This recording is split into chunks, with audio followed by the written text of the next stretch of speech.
On the next slide, you're going to get to do a little experiment. It's an online experiment. It's called a simulation, and I want to explain to you how it works. All right, so you have this gray looking box here, and over on this side, you get to choose atoms and molecules. We're not going to really worry about what atoms and molecules are. We're just going to choose the one that says water that's right here. And then these, see this little funny looking thing right here? Looks like a little, I don't know, little Mickey Mouse. All these are going to turn into a little Mickey Mouse looking thing.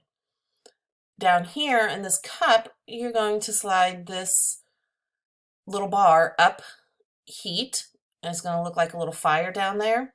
And this thermometer is going to go up in degrees.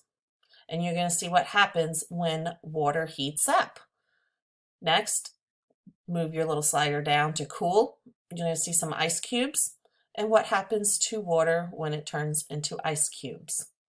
All right, play around with it. You have solids, you have liquids, you have gas. But I want you to make sure you're playing around with the water one so you can understand what you're going to be reading in your STEMscopedia next in a few minutes. All right, have fun, and hopefully it will help explain a few things for you.